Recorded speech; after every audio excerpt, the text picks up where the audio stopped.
Hey guys, what's up? It's Sterling Mertanzel with 8 Steps Forensics, and I'm here to tell you a little bit about, well, 8 modules worth of dramatic interpretation. Now, this is one of my absolute favorite events. I've been doing forensics for about 4 years now.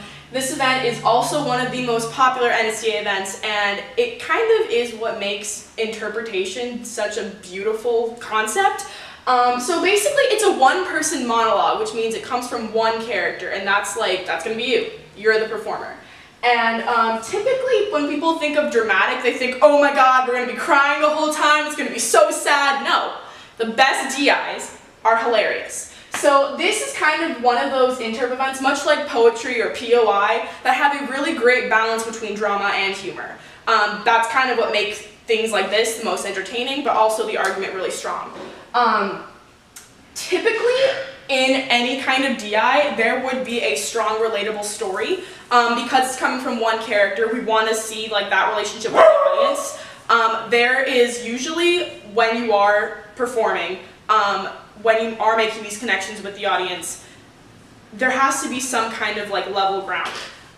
Your argument is what makes this relationship between this character that you're portraying, yourself, and the audience such a special, just really magical moment, you know, when you're just portraying this argument, you're playing this character, you really want something to come out of this. This event is what helps people actually make these connections and get these arguments across.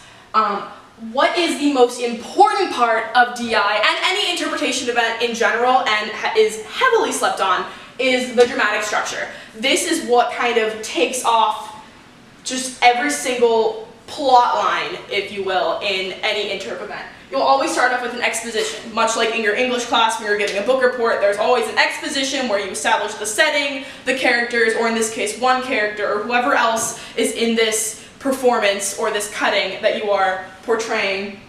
And then there's going to be a series of conflicts or a series of bumps in the road until there is a big turning point, which is your climax. This is typically when people think of DI, the big crying moment, the big screaming, the moment that just gets to your heart and you're just, But no.